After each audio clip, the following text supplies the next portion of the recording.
અને ત્યારે સૂત મહારાજે કહ્યું, ભાગવતની રચના વ્યાસ ભગવાને કરી. વ્યાસ ભગવાનનો આશ્રમ બદ્રિકાશ્રમની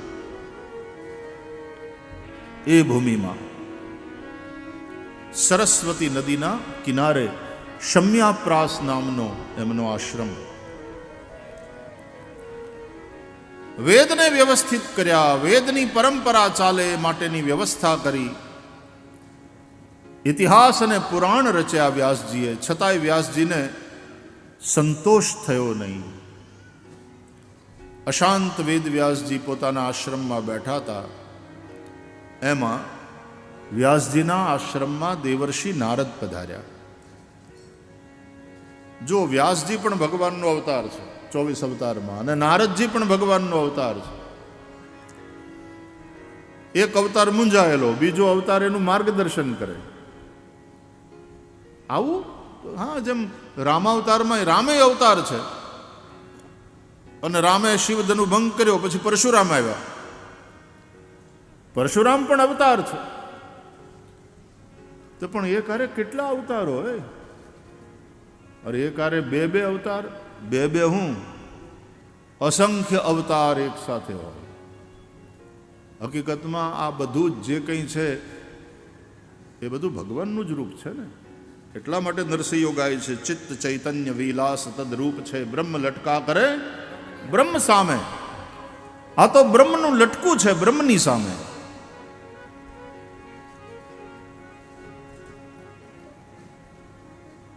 વ્યાસજી મૂંઝાયેલા છે. દેવર્ષિ નારદ ને પૂછે છે, મહારાજ, મેં આટલું કામ કર્યું છતાંય મને સંતોષ નથી.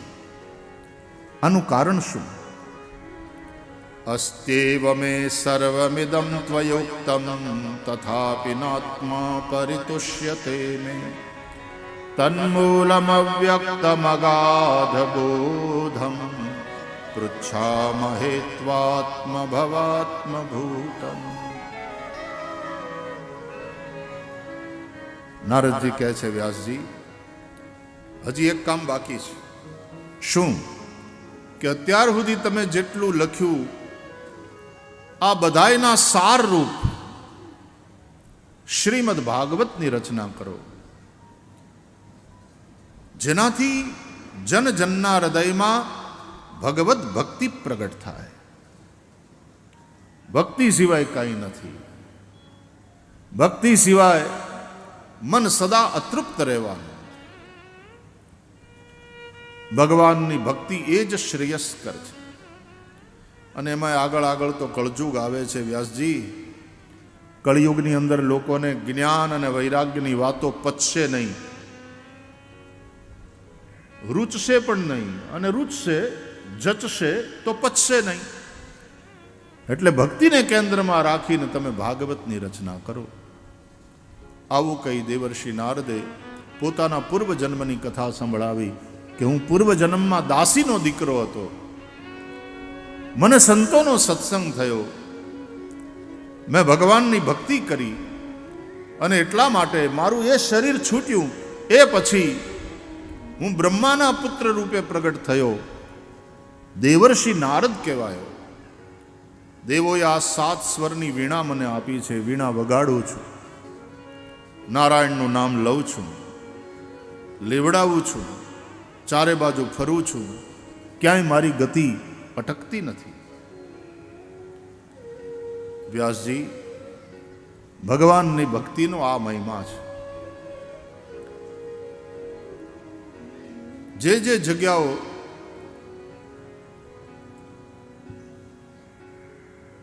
આ નગાલખા બાપાની જગ્યા મહિમા હેને કારણે એમાં ઉર્જા કઈ? ભક્તિની. ઠાકર મહારાજનું ભજન, ઠાકર મહારાજની અંદરનો ભરોસો. અને ત્યારે આવી રીતે મરેલાને પાછા સજીવન કરે. સાધુ સંતોનું કામ જ છે. ઘણા એમ કે આ બધા ચમત્કારોની કથા, તમને આવીને આવી ચમત્કારોની કથા. ચમત્કાર સંતોના આવા જ ચમત્કાર હોય છે. એ મરેલાને સજીવન કરે. ચિંતાની અંદર હળકતા હોય, હાવ નિરાશ થઈ ગયા હોય, એ બધા મરેલા જ કહેવાય. નિરાશ થઈ ગયા એ મરેલા, ચિંતામાં હળગી હાવ નિર્જીવ મડા જેવા લોકો થઈ જાય. સાધુ સંતોનું કામ ઈ છે કે પોતાના ભજનના પ્રતાપે એને નવજીવન આપે છે, એક નવી આશાનો સંચાર થાય છે. અને નિશ્ચિતપણે સંતોની વાણીમાં, સંતોના ભજનમાં એ તાકાત હોય છે કે આવા મુર્દાની જેમ જીવતા લોકોને પણ સજીવન કરે, નવી આશાનો સંચાર કરે, એને નવું જીવન આપે, એને ઉપદેશના બે વેણ કહી અને એક નવી દિશા એને માટે ખુલ્લી આપે. એટલા માટે આ બધી જાગતી જગ્યાઓ આપણને સતત જાગતા રાખે. મોહની રાત્રિમાં આપણને સુવા દેતા નથી કે ભાઈ ભરોસો રાખ, ભરોસો રાખ ઉપરવાળામાં, ભરોસો રાખ તારી પોતાની જાતમાં, નિરાશાને ખંખેરી નાખ. આપણે ત્યાં કહેવત છે, આશા અમર છે.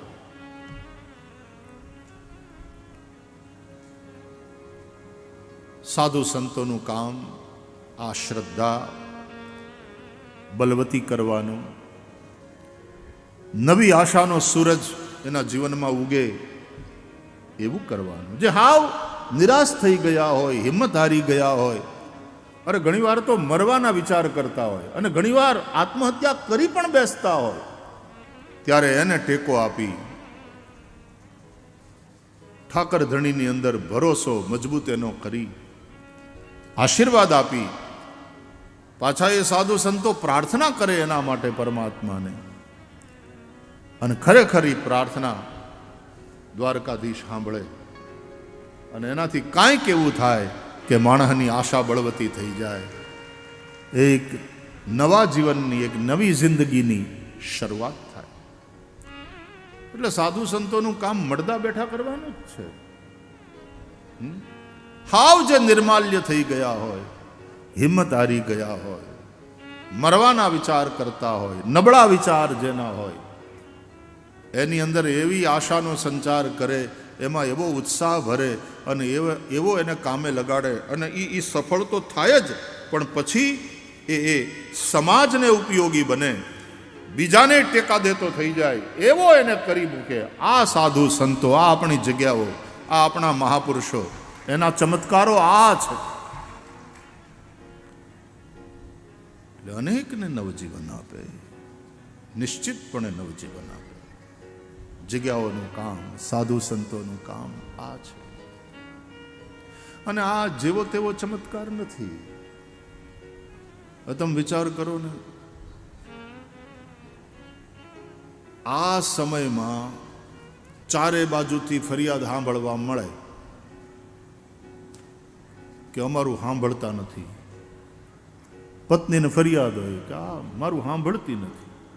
પત્નીને ફરિયાદ હોય કે અમારા એ અમારું ક્યાં સાંભળે છે, અમારી વાત કોઈ દી તમે કાને ધરી.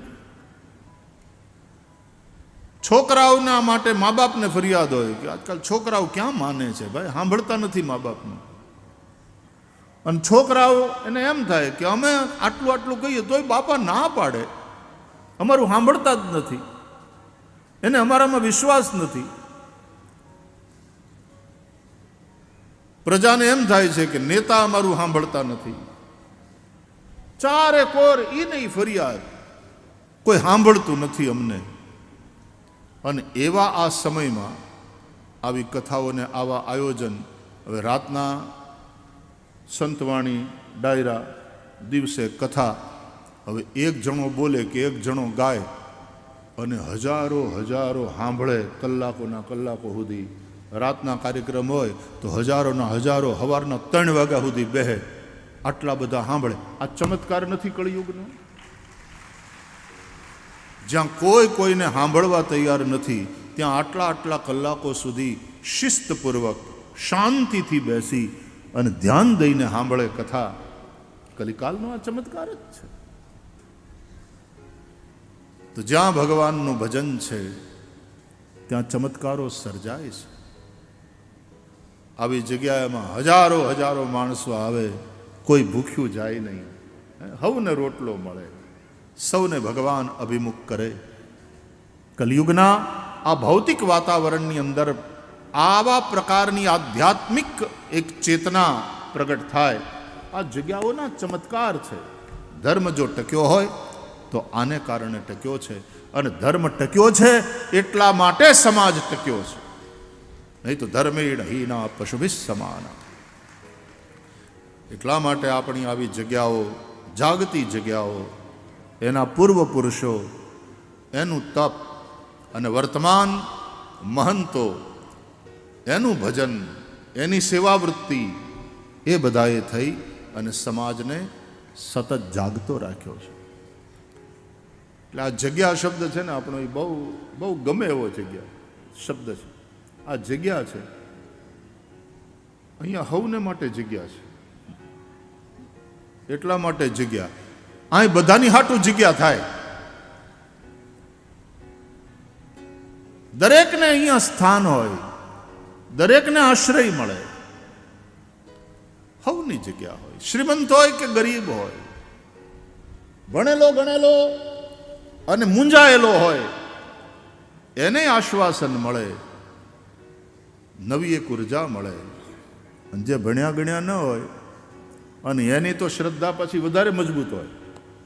ભણેલા બહુ હોય ને એની પાસે તર્ક હોય, પણ જે ભણ્યા હોય ઓછું એની પાસે શ્રદ્ધા બહુ મજબૂત હોય, એનું કામ વહેલું થાય. આ તો ભરોસાની વાત છે વાલા.